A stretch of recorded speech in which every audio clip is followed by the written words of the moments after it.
capítulo de número 19.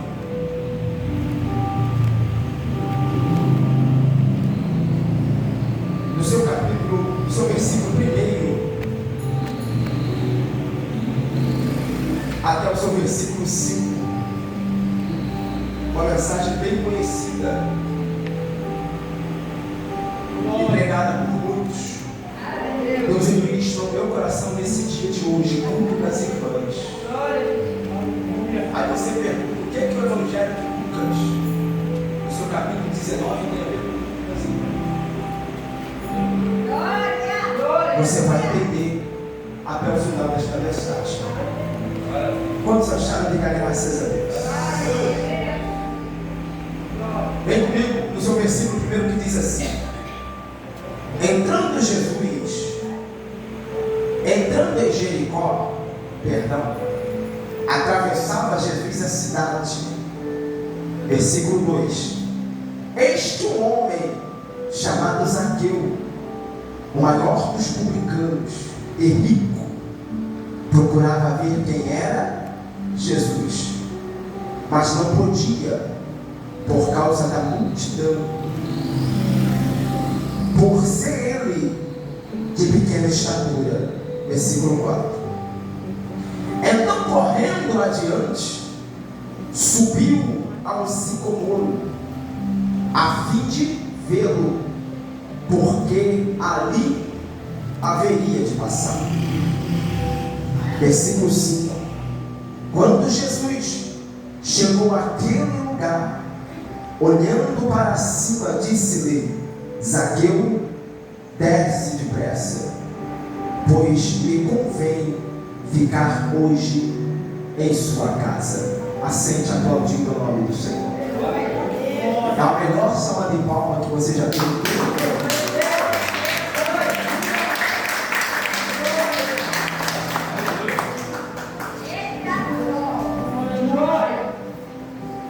Uma passagem, pastor José Carlos, muito simples,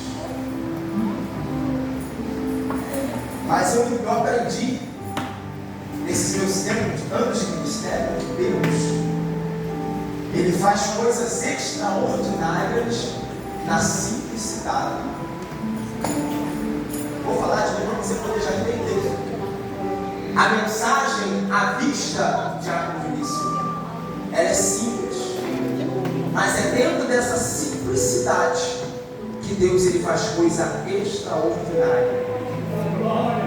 Então eu já entendo que eu não preciso agarrar no ventilador do teto. Eu não preciso tacar o microfone do púlpito e correr até a porta e pegar o microfone para dizer que Deus está me usando. Porque talvez Deus ele queira usar na simplicidade, nessa humildade. Eu já ouvi muitos pregadores dizer que Deus ele trabalha também muito no silêncio. Muitas das vezes, quando Deus ele está no silêncio, não quer dizer que ele não está trabalhando, ele está trabalhando. E o Evangelho, segundo escreve o livro Lucas, ele apresenta um relato fiel e organizado, visando estabelecer os fatos a respeito de Jesus e do seu ministério de salvação. Então tu já observa que o Evangelho de Lucas, ele já foi escrito por um homem chamado Lucas. Quem era Lucas?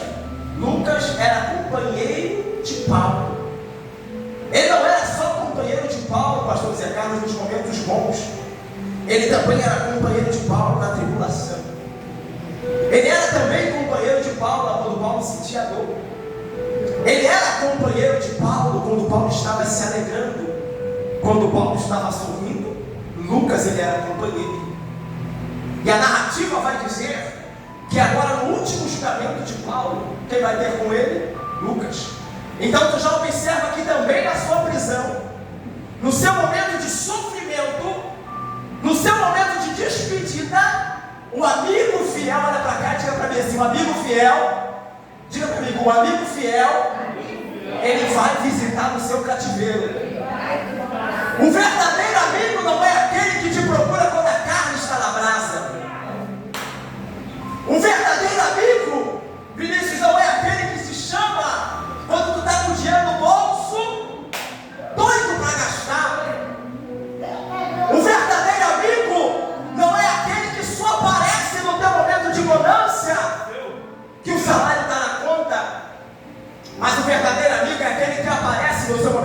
tribulação, no seu momento de angústia.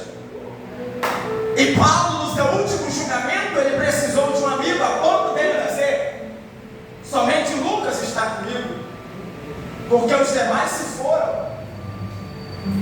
A narrativa vai dizer que Paulo ele tem um diálogo com Lucas. E nesse diálogo que ele tem com Lucas, haja vista que Lucas ele não teve contato com Jesus. Ele não conheceu Jesus. Ele não andou com Jesus. Ele não sentou na mesa, pastor Carlos, para comer pão e beber vinho com Jesus. Lucas não.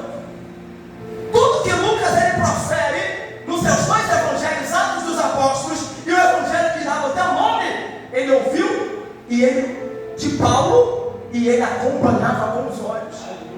Lucas, quando ele termina de conversar com Paulo, Paulo ele tem um diálogo com Lucas dizendo: olha, eu conheci o homem e esse homem era diferenciado. Esse homem, por onde ele passava, ele fazia milagre. Esse homem, por onde ele colocava as plantas dos teus pés, acontecia alguma coisa. Você pode ver que no evangelho de Mateus, no evangelho de Marcos, no evangelho de Atos dos Apóstolos, quando Jesus ele chega, ele estava onde? À beira do caminho. Sempre à beira do caminho, Jesus ele fazia alguma coisa. Eu não sei como é que está a tua vida nesse exato momento. Eu não sei como está a tua história nesse exato momento. Eu vou entrar no texto, mas Deus está dizendo para você: não se preocupe, continue à beira do caminho, porque até o milagre ele há de passar por aí. Tu já pode levantar a mão para adorar.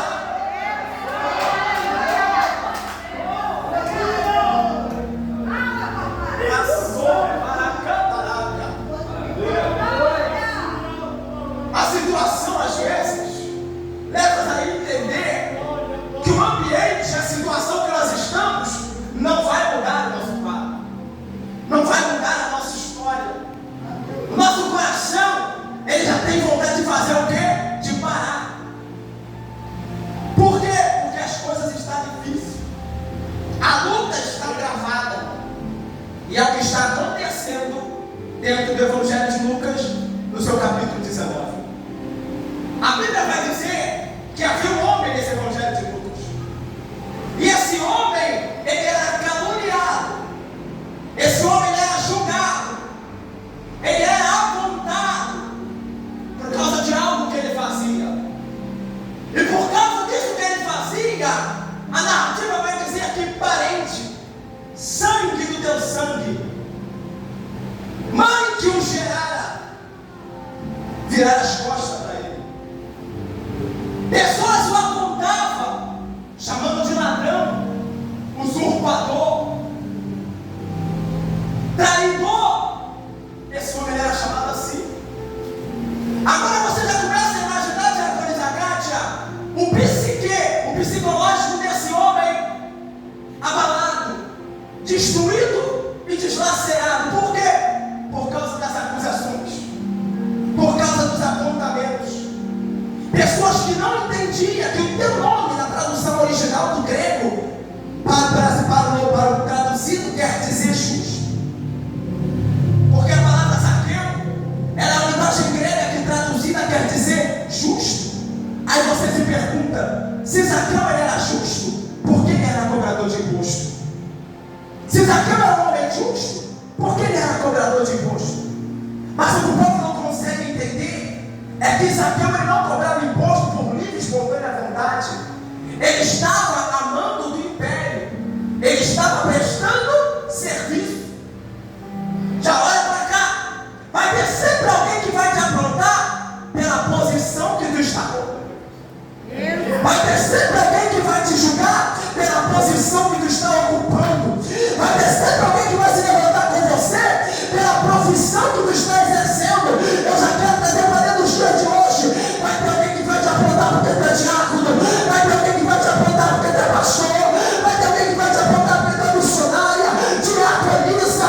Vai ter alguém que vai te apontar. Mas Deus está dizendo: não te preocupe, porque eu conheço a sua integridade.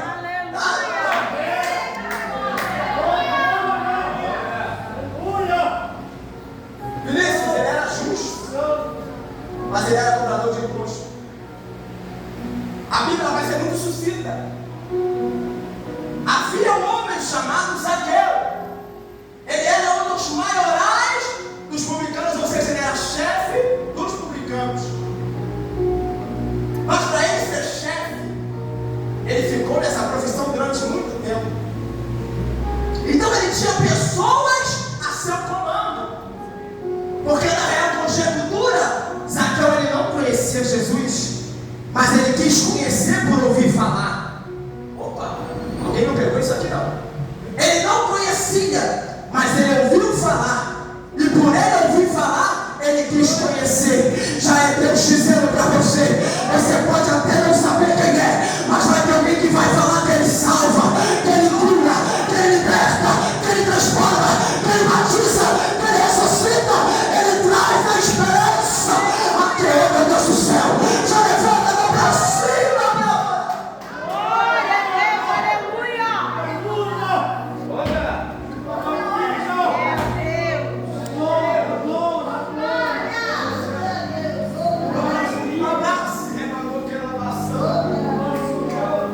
A gente traz negócio escrito, mas Deus ele vai falando, a gente vai deixando aqui lá. Olha para cá. A Bíblia vai dizer que alguma coisa, já vou entrar direto no texto. A Bíblia vai dizer que alguma coisa fez com que Jesus ele fosse ter com Zaqueu. Viagem da Bíblia comigo. O Evangelho de Lucas ele se divide por meio de duas linhas teológicas. A primeira linha teológica é a exegética, que estuda e interpreta o texto. A segunda linha teológica é a hermenêutica, que procura apresentar a real interpretação do texto. E é por intermédio dessas duas linhas teológicas que nós conseguimos identificar a data que o livro foi escrito, a saber, anos 60 a 63 depois de Cristo, e o propósito deste livro. Qual era o propósito do Evangelho de Lucas? Apresentar o Evangelho de Jesus Cristo e a obra de salvação. Ou seja, você já entende que o Evangelho de Lucas é nada mais, nada menos que fala a respeito de Jesus. Por quê? Porque Lucas ele faz questão de apresentar Jesus não só como Deus, mas também como homem. É Lucas dizendo, ele chorava, ele sentia fome, mas também fazia milagre, ressuscitava morto. Ele era homem normal, ele era homem da carne, mas pelo Espírito, por intermédio do Espírito de Deus, ele trazia à vida aquilo que estava morto. É por isso que o Evangelho de Lucas ele vem dizendo e apresenta Jesus e a obra de salvação. Então não só fala somente de Jesus, mas também fala sobre a salvação que acontece dentro de cada livro, de cada capítulo do seu Evangelho. É por isso que quando eu me deparo com o Evangelho de Lucas, no seu capítulo 19, no seu versículo 1, eu vejo uma vez mais o Jesus que Lucas está dizendo: hoje a salvação ela vai entrar na casa de mais um homem de Deus. Hoje a salvação ela vai entrar na casa de mais uma mulher de Deus. Hoje a salvação ela vai entrar dentro da tua vida. Você quer esse negócio? Já levanta a mão para ela.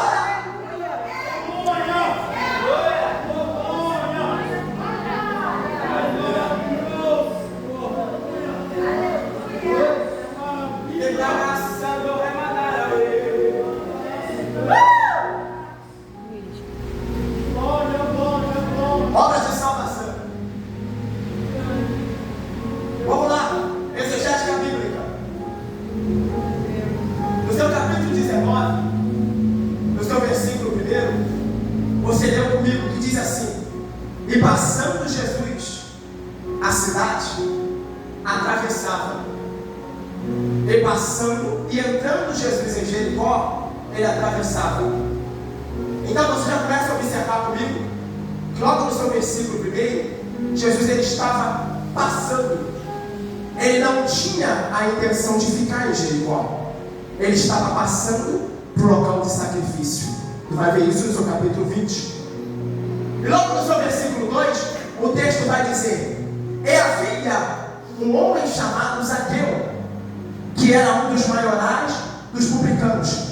A Bíblia não vai dizer o grau de parentesco de Zaqueu, mas vai dizer e fazer questão de citar que ele era um homem de muito poder. Era um homem que tinha nome e um homem que tinha renome. Ou seja, há quem diz que a riqueza humana ela traz felicidade. Zaqueu ele tinha toda a riqueza do mundo, mas ele não tinha felicidade. Zaqueu ele tinha todas as riquezas, mas ele não tinha felicidade. Por que, pastor José? Porque por causa de tanta aflição, por causa de tanto levante das pessoas, Zaqueu ele estava entrando em um quadro depressivo. Ele estava se sentindo humilhado, ele estava se sentindo derrotado e se sentindo destruído. Zaqueu, ele andava pela cidade, alguém gritava o nome dele dizendo: lá vai o ladrão, lá vai o usurpador, lá vai o ladrão que toma do homem, que toma do pobre e leva para o rei. Mas o povo, como eu já havia dito, não entendia que Zaqueu ele estava cumprindo uma profissão, ele estava debaixo de uma autoridade. Se Zaqueu ele não cobrasse imposto, ele seria preso, e se logo ele fosse preso, ele seria chicoteado, e se ele for chicoteado, logo ele seria julgado e depois morto. Zaqueu estava cumprindo uma profissão, e por causa da profissão ele cobrava imposto. O que é cobrador de imposto? É aquele que cobra aluguéis dos ambientes onde ele vai, mas ele não pega o dinheiro para ele leva para o rei. E por causa disso alguém dizia: é ladrão, é usurpador, está roubando, traíra, está enganando o teu povo. A Bíblia vai dizer que o julgamento que Zaqueu tinha era tanto que a família, sangue do teu sangue, se afastou dele, abandonou ele, virou as costas para ele. E agora a Bíblia vai dizer que Zaqueu, ele estava no seu capítulo 19, no versículo 2, ele procurava ver quem era Jesus. Logo no seu versículo 3, o texto vai dizer que ele não podia por causa da multidão.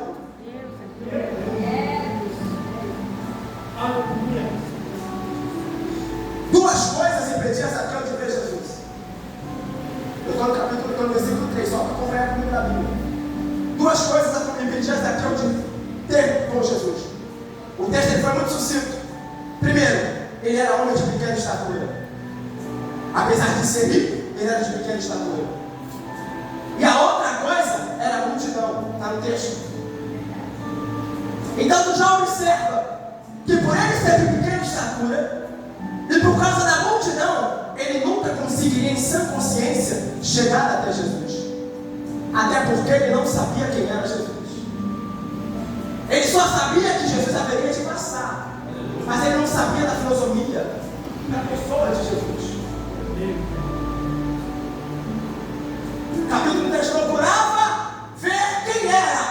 Procurava ver quem era. Como eu deixo, ele não sabia quem era, mas não podia por causa da multidão. Logo no seu capítulo 4, que ele diz assim: peraí, eu não sei quem é e eu não estou conseguindo ver. Então o que eu vou fazer? Eu vou subir em algum lugar alto. Eu quero parar aqui para pregar para você nessa noite. Você quer ver milagre? Você quer ver Deus agir? Está na hora de você tomar uma posição. Quem quer ver quem é Jesus não fica parado, estagnado. Quem quer ver Jesus não fica dentro de casa esperando ele bater na porta. Ele vai em busca do milagre. Me dá base bíblica. A mulher do fluxo de sangue, ela não podia andar, mas por causa do milagre, ela teve que sair do campo dos rejeitados e ir atrás do teu milagre. É Deus dizendo: você quer ver milagre? Dê o primeiro passo que você vai ver o que eu vou fazer na tua vida nessa noite. Já levanta a mão para lá agora.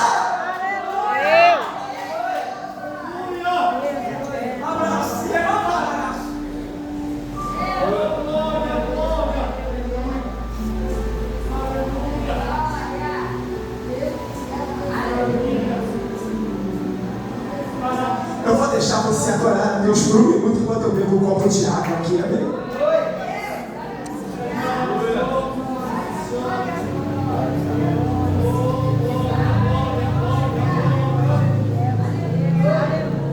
Quando eu me deparo com o seu capítulo, com o seu versículo 4 e o seu versículo 5, eu observo dois pontos principais.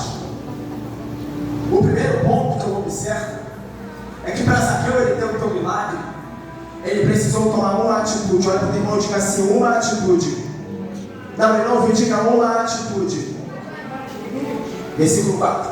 Ele precisou tomar uma atitude, subindo ao pé de sicômoro.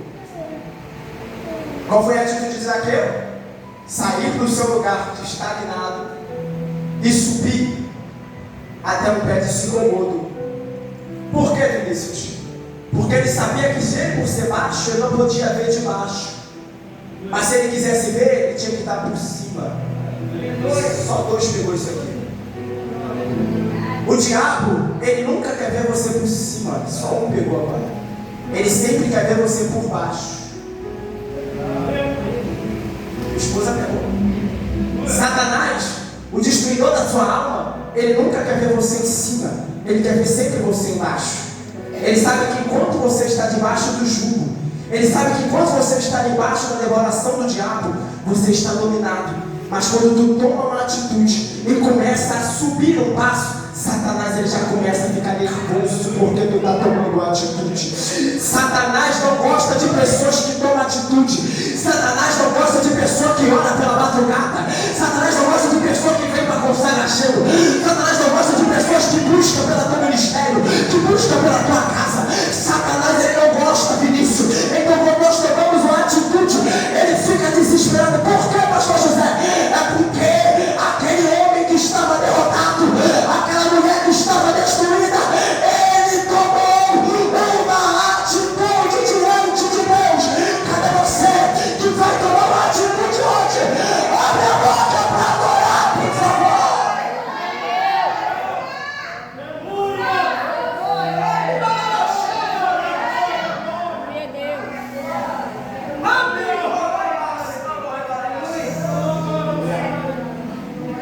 A sua atitude, ela move a mão de Deus. Eu poderia só ficar aqui no capítulo, versículo 4, pastor José Carlos.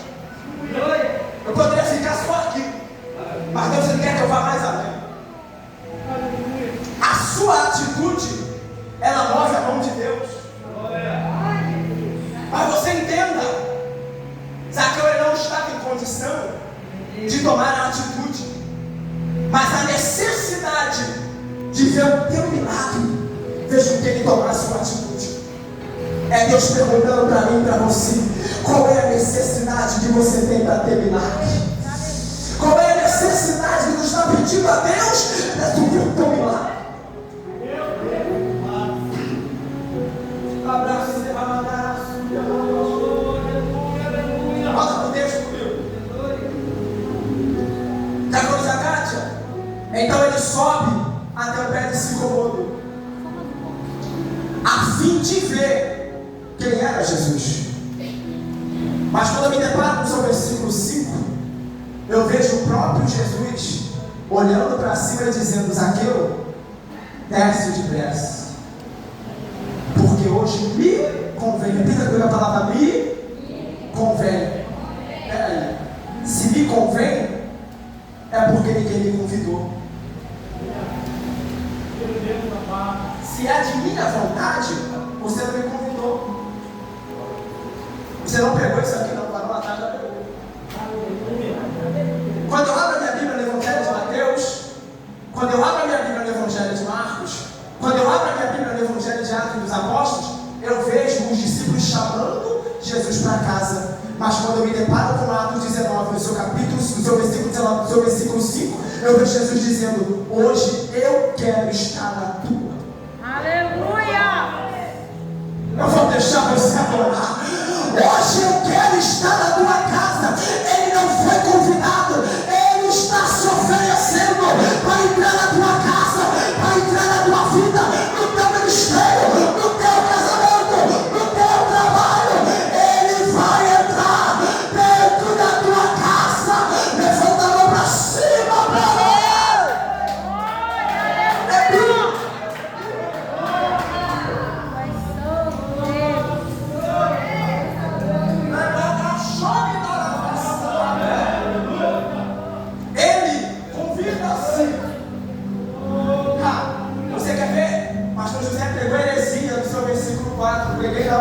Se você pular do 5 para o 6, você vai ver que as pessoas, quando viram Jesus entrar dentro da casa de Zaqueu, começaram a murmurar, porque Jesus estava dentro da casa de Zaqueu.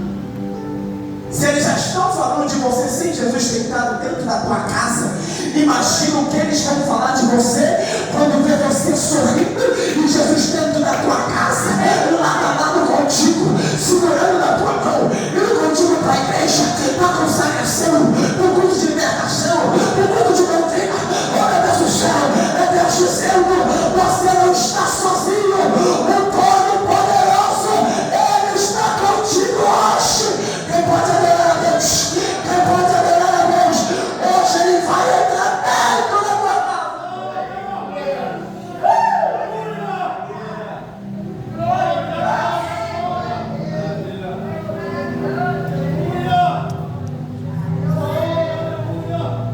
A Bíblia vai dizer, vou ficar aqui em 5, eu quero ir mais além.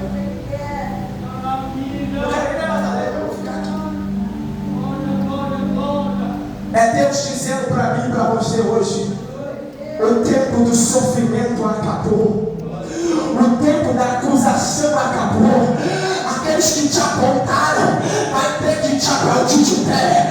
Aqueles que se levantaram contra você nisso vai ter que ver a glória de Deus brilhar. Aquele que os anos não ia conseguir vai ter que ver você dançar. Por quê?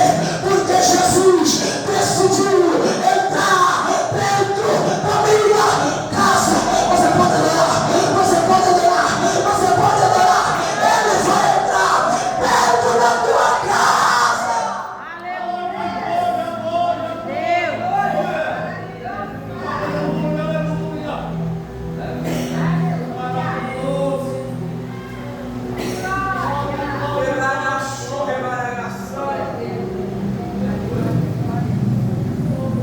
É Deus dizendo para mim e para você nessa noite: eles te julgaram muito tempo, se levantaram contra você muito tempo, mas assim que Jesus ele entra para mudar os seus pecados.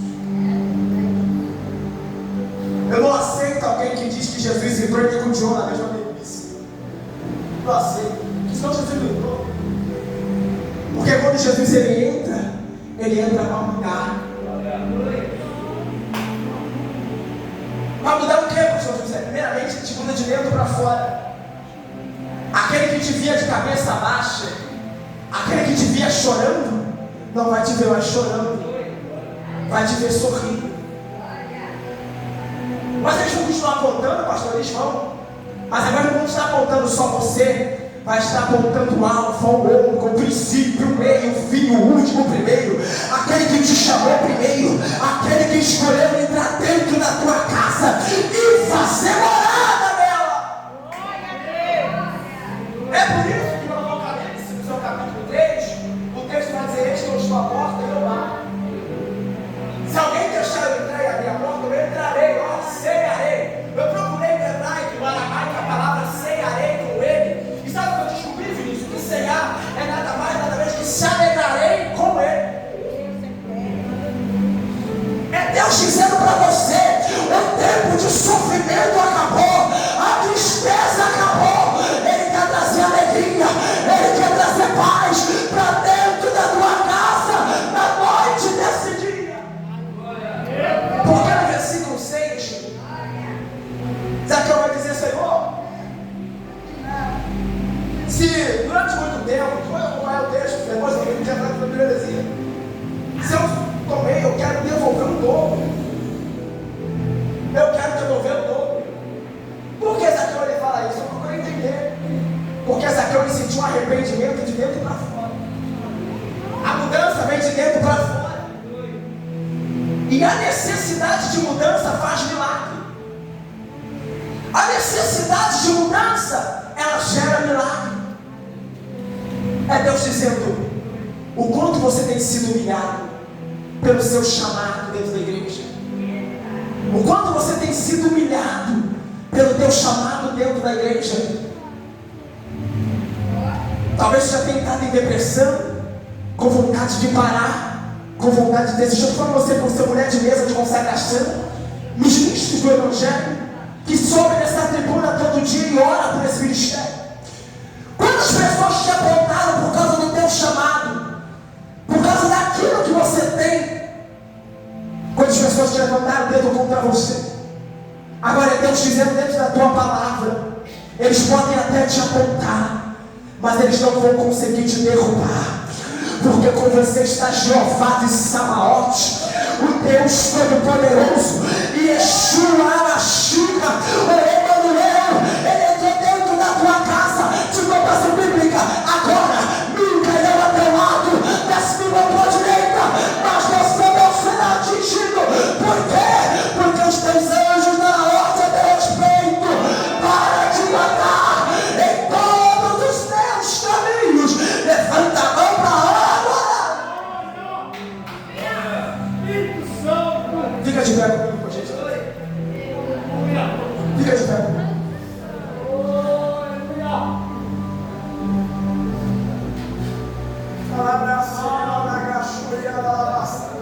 Pega essa bateria aqui, vai. Quando eu falar baterista, eu vou ficar bom com esse cara. Olha pra cá.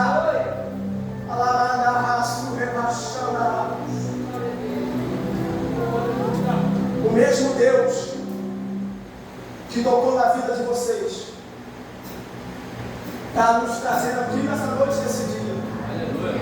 É o Deus que me tocou para trazer esta palavra para a tua vida, para dizer para você, homem de Deus, para dizer para você, mulher de Deus, não se preocupe, porque o choro do pastor José Carlos, ele pode durar uma noite inteirinha, eu te dou uma bíblica, mas a alegria do Senhor, ela vem pela manhã.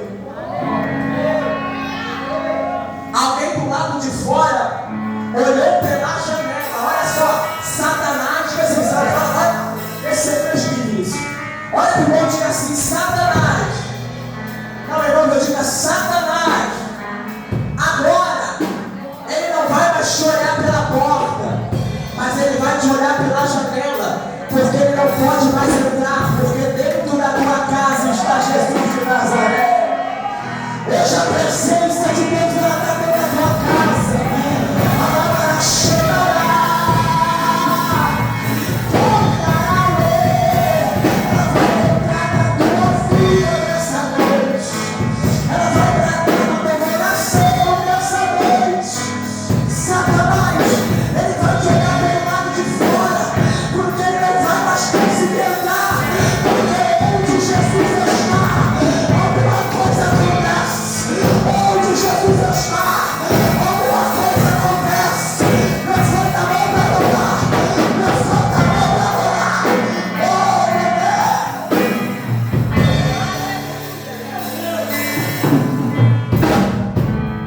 no versículo 7, no mesmo capítulo, alguém do lado de fora vai dizer: Jesus, ele não deveria entrar dentro da casa dele,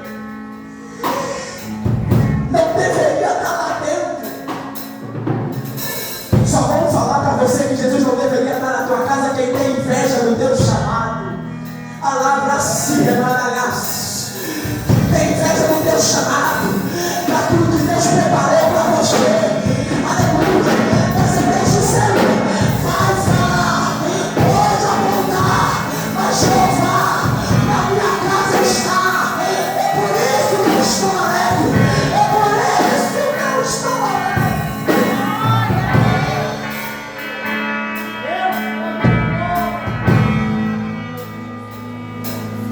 Elevarei meus olhos para os montes, olharei o Senhor